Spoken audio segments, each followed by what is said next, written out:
Hey, Bashar, you're just the best, and I would love to have more access to your material. Let me just ask you a quick question or two, and it's about energy and gravity. Are they not one and the same thing? And if so, what do you know about the energy and the gravity regarding black holes and the event horizon? How does that all come together from your perspective? Energy, what you call energy, in its different forms, and gravity are expressions of one particular thing that they both issue from. But the idea of black holes and their event horizons and the surface, or what might pass for the surface of a black hole, is that which consolidates and contains all the information of the universe that they're in, and other universes as well. As we have said in the past, we are aware of a particular interdimensional civilization that can actually extract information from the event horizon of black holes, because that's where it all resides. The information doesn't actually go into the black hole. Sometimes it can go through it to other realities, other realms, other universes. But the information is always available in the event horizon or surface of a black hole and can always be extracted. Nothing is lost. Vibration, resonance, it's all about that. And those things are expressions of the fabric of existence itself that translates into energy, gravity, time, space, so on and so forth. But it is the actual frequency of existence itself that gives rise to all these things. Hi, Bashar. Thanks for being here. Our passion and our pleasure. Thank you for being there as well. Oh, it's been great to have this opportunity. I just want to start by saying I so appreciate this reflection because 3 days ago I sat under the moonlight and I was remembering our interaction where you shared that the moon reflects the energy from Epsilon to our world. And I was just sending love to the Sasani family and the planet. And I remember many of our interactions. And then now we're having this conversation. So thank you. My pleasure, my passion. Thank you. I want to ask about my hybrid son, Clover, since he has been sending a lot of synchronicity this morning, leading up to the conversation. So I felt him very strongly around. And I want to ask if he has a message that he wants to send with you. One moment. Are you planning a trip? Yes. Where? The Caribbean, back home to Venezuela. All right, all right. Remember that you will always be in touch with Clover, no matter where you are. And to carry that energy with you on the trip that you are about to take. Okay. Oh, wow. Thank you so much. That's a big confirmation of the trip that I need to make is because of family situation. Yes, well, remember that he's part of your family. Yes, of course. He's the first hybrid son that I made contact with, and with my mom as well. She's very close to him. All right, so if you maintain the vibration feeling that you have when you think of Clover, keep that vibrational state when you're dealing with the rest of your family, and everything will be all right. Oh, wow. Thank you, Bashar. That was amazing. So another question I have is about the hybrid children, and I have been having a lot of lucidity in my interactions with them in the dream state. And they seem to be very interested, I mean, this group at least, in the Nightmare Before Christmas, the songs, the theme of Halloween. Yes. Do you understand synchronistically that the channel is actually wearing a Nightmare Before Christmas shirt? Oh, wow. No. Oh, my God. This is perfect. This is so amazing. So take that as a sign that you are in connection with the hybrid children and Clover. Keep that vibration with you as you go on your journeys. Okay, perfect. It's just curious. I mean, I think I feel the answer, but is it Clover the boy that pretends to be Jack Skeleton and sings with me in the Sometimes. That's amazing. Sometimes it's others, but sometimes yes. Okay. And also in one of my experiences in lucid meditation, I saw many beings that many I couldn't count, and they all looked like insects with like aviator Yes. glasses. Well, you're looking at the grays. Oh, those were the grays. Okay. Amazing. I felt the connection with all of them. And Yes. there were fears coming up. That makes sense. I felt like they're taking my children. And then I laughed and I said, I know this is me working through the experience. And they were very like Yes. open and loving. Yeah. Yes. Well, that's because you're part of the hybridization agenda and you gave yourself an opportunity to see all the beings behind it. Okay. Beautiful. I'm very grateful for that encounter. It was amazing. All right. And just like one last question I have, the same theme of the nightmares and the dream.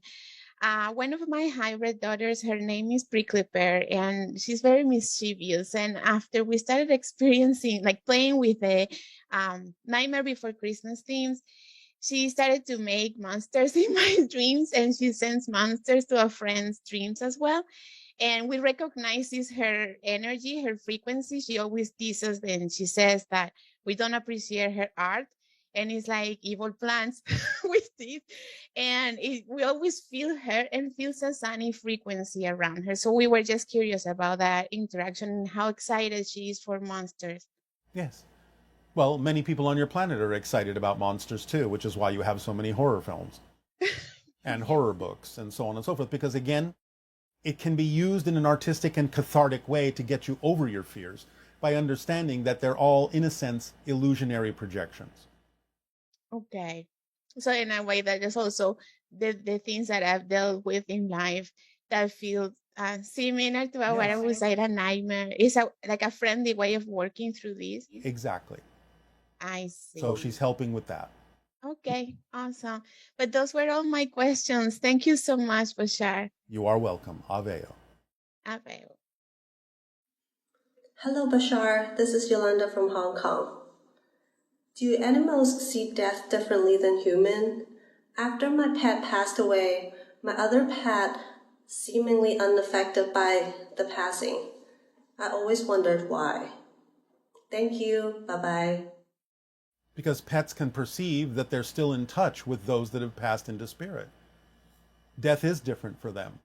They see it as it really is, just a transition to a slightly different state. And I do mean slightly, because remember, you're in spirit right now, all of you. You're just pretending that you're not. So the idea of death is simply a shift to your natural state, which the pets have always been able to perceive and still can perceive in many cases. Many pets who seem to mourn are taking on a reflection of the human idea that you've lost something. They're just reflecting that to you so you can deal with it and learn the idea that you're always connected to those that are in spirit. So the idea is that yes, they can be good reflections, animals can, for you, for humans, that the idea is just a transition from one room to another and that they're still in touch with them. Thus, they seem unaffected because for them, not much has changed. They're still in contact with those in spirit because they always have been. That's always a part of an animal's consciousness.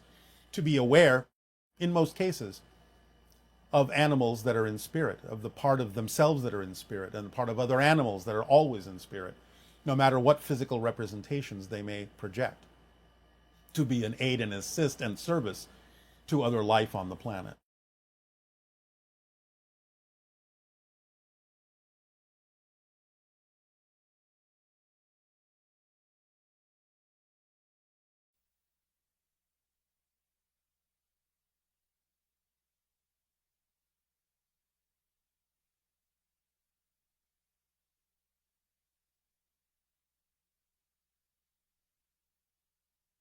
Hello, Tadeo. Nania. We have lots of great questions, especially about ghosts. All right.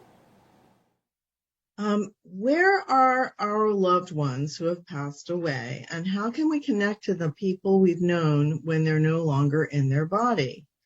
How can one go and find them when they aren't in time and space anymore? And if we do reach out, how can we know that we are actually connecting with them rather than our idea or image of them? Well, first of all, they're right here. It's just that they're in a different vibrational frequency. So the idea is that everything is here and now, including the spirit world. So they're right here with you. Now, that doesn't mean that they're always paying attention, but the idea is that it simply takes a slight shift in frequency for them to be aware, to connect with you when you send them any kind of message, be it verbal, emotional, or a thought. You are connecting. They do receive it.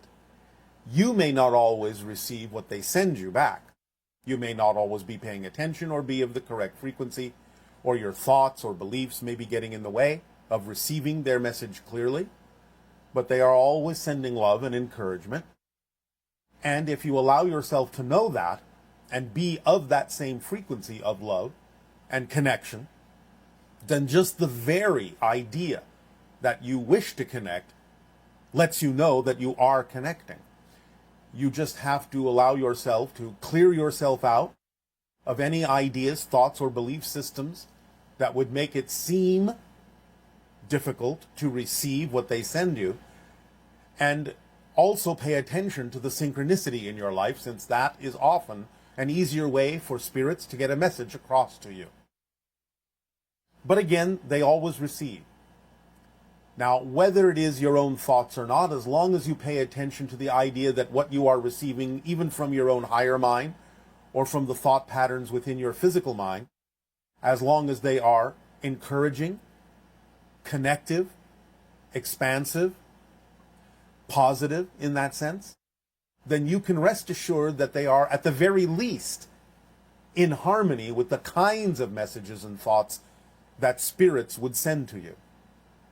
If there is any fear in them, anything that diminishes you, anything that negatively judges you, anything in that sense that feels disconnected, you are probably dealing with your own fear-based beliefs or a negative ego echo. So it's about the energy, the way in which the connection or message or information makes you feel, and that will assure you that you are making a connection in a positive way to the spirits, whether you are capable of literally perceiving their message or not. Okay, thank you. Please enlighten us regarding the relationship between capturing orb images with digital cameras and the etheric realm. Are these orbs conscious entities? And if so, are they trying to communicate with us? What is it that they're trying to communicate with us? And is it necessary to use a certain type of flash mechanism for an orb image to appear? Many devices on your planet, such as digital cameras, are simply capable of picking up certain frequencies that your eyes do not commonly see. The orbs can be many things. They can be probes from another dimension, in which case they wouldn't necessarily be conscious. They would be more like mechanisms made of energy, constructs designed for certain purposes of gathering information. But in its natural state, a spirit will usually return to the shape of an orb. It doesn't necessarily project what you would recognize as a bodily image when it's in its natural state, though it can do so. It can shift into that form if necessary. So sometimes the orbs will be representative of spirits that may just be around you all the time, or may be coming and going. And if you are sensitive enough to perceive them, or your devices are sensitive enough to perceive them, they don't necessarily always have a message for you. You may just be perceiving what is around all the time and breaking through that barrier that allows you to perceive that they are always here, just on a different frequency. Can you tell us what ghosts are made of? And you've said that they are on the etheric shell of the shell's birth. So is there like a ghostly periodic table of elements within their shell? And are ghosts made of different materials on different planets? The idea is that these shells are quite common on many different planets and would be very similar in terms of a ghost on one planet or a ghost on another. There may be some slight differences depending upon the vibrational frequencies that are necessary for beings to perceive them or for them to express themselves in different cultures and different civilizations and different worlds and dimensions. But the idea in general is to understand that everything that you think of as an element in your physical reality, your so-called periodic table, also have energy components, non-physical components. Remember, as above, so below. Everything has a non-physical template that allows the physical template to base itself upon. So the idea is that it may not be as many elements necessary to be expressed energetically in ghostly material, but overall, it is simply a refined version of physical matter. In other words, the idea of physical reality is a densification of the idea of what we call electromagnetheric energy. Therefore, it can have a more refined, higher vibratory representation, or it can have a denser, more crystallized representation that you would recognize as physical matter, and any level in between. So the idea of a ghost appearing physically, or even to some degree to your senses, even transparently, would simply be a dialing down of the frequency, a lowering of the frequency of the same material you're made of in general, maybe with not as many components. But the idea is that you all are made of electromagnetheric energy. It is kind of the idea that is recognized or labeled as ectoplasm when it is of a certain frequency densification. And to strengthen that densification would render it down into physical matter, would take on more corporeal elements that are designed to represent itself as a dense crystallization depending upon the elements that are involved. But the idea is that it's all kind of the same matter at different density levels. Again, by a crude analogy, much the same as the idea of ice and water, liquid water and steam are all the same element, just at different frequencies. So it's sort of similar to that idea. Okay. And is ectoplasm real? Yes, as I just said, it's just a way of describing a certain state of the idea of electromagnetheric energy, whether it is refining itself at a higher frequency or whether it is lowering its frequency and becoming more densified. So it's simply a state somewhere in between, sort of what you might call astral matter or etheric matter. It's kind of all the same thing, again, maybe with not as many elemental components represented in the vibratory frequency overall, but in general, you all have this matter, you all have this substance that is utilized at different frequency levels, whether it be transparent, invisible, or dense like physical matter that is opaque. Okay, and can pets take on a ghost body after passing? And is this very common? They don't take on a ghost body. They have the same kind of levels of expression of consciousness that you do. So the idea of quote unquote dropping their physical form or expanding their vibration to become spirit simply lets them go back to their natural state, as do you when you die. So it's not that they take on the body, that is their natural state. They densify themselves just as you do to come into material form that you would recognize as physical matter. So yes, of course, they have their own spirit forms. And is there a reason why a pet would take on a ghost body or express their ghost body to physical people? Well, there can be many reasons. Again, you are connected to them. They can shift their vibration when necessary to be more represented in your physical material world to at least some degree. So it depends upon the relationship, it depends upon the reasons, it depends upon the circumstances and why it might be necessary for them to do so, or why it is that your senses may be capable, being more refined on a higher frequency, of picking them up. Even though they may not necessarily be densifying themselves to any great degree, you might be able to perceive them because you refined your senses by taking them to a higher frequency that's closer to the level in which the pet is existing. Can you think of an example where an animal might become visible like that to an individual after they've passed? That, particularly an owner. Yes, well, let us say that for some reason the owner has synchronistically attracted themselves to a situation that might be somewhat dangerous to them. And therefore the pet may materialize to some degree to act as a warning, to let them know not to proceed or to pay attention to something that's very important for their safety. Okay. I mean, this has to do with death, but it just occurs to me to ask that a hawk appearing on a branch in a tree in your yard when you have a kitten and seeing it's actually on the branch eating another bird. What kind of a representation having to do with death and also the safety of the kitten would you perceive about that? There are far too many interpretations of that particular scenario. It would have a lot to do with the people that are observing it, the situation at hand, and many other factors that are simply too numerous to go into. You would have to take everything into account that's going on in that particular scenario. Interesting. I just wondered if it comes up as a warning, when animals show up like that and show a scenario like that, it also could be a warning, right? Well, that's one possibility, but it's not inevitably so. It could mean many different things.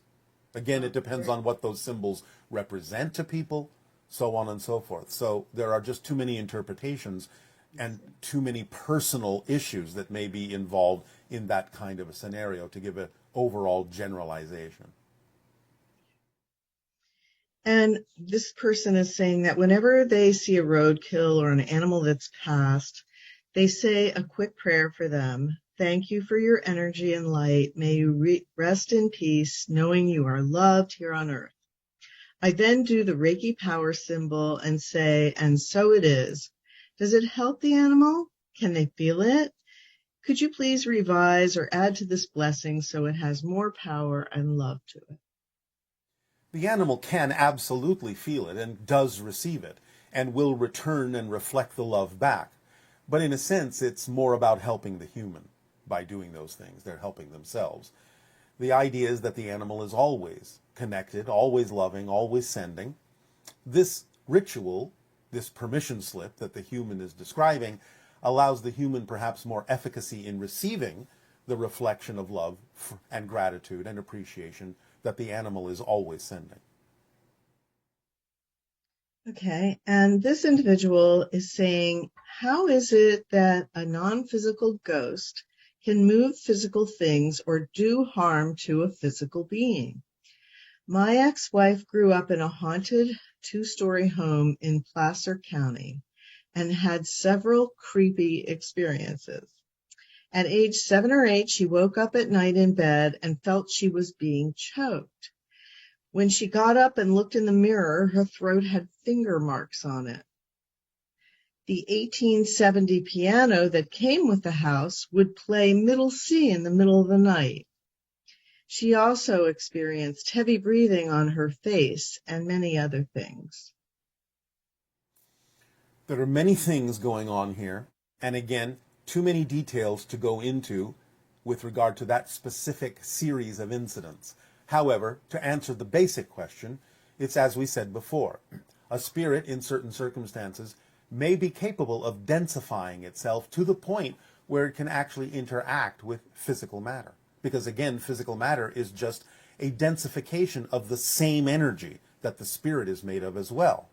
So the idea is that based on the frequency, if a harmonic chord is struck, if the frequencies harmonize and match to some degree, then it's possible that one can affect the other. But we won't go into all the reasons for those experiences as you've described them, because right now it's way too complex. And there are many things on many different levels happening in the scenario you have just illustrated. How can we get better at interpreting these things? Because, for example, you've done this with many people, and you're able to perhaps glean more information than we might be able to. How can we enhance our ability to interpret these situations? Raise your frequency. That's all you need to do. With the raising of the frequency comes more ability to interpret information, and more information that is easy to understand will come to you because it is the information relevant to that frequency level. So again, follow the formula, follow your passion, raise your frequency, go into the channeling state. You will receive what you need and you will understand it more clearly because on that level, things are clearer and more understandable. Yes, that's really good. Thank you. Yes. Many people have experiences where it appears that ghosts are getting stuck on Earth due to unfinished business. And this is how we get haunted houses where paranormal things happen. Is this really what's happening, or is there another explanation? In many cases, yes, that is what is happening to some degree. If spirits have unfinished business, they may hang around. It's not necessarily always that they're stuck, per se. They may be doing this quite intentionally, quite consciously. But yes, there are those few that may be confused about their status, where they are, who they are now, the fact that they're even dead.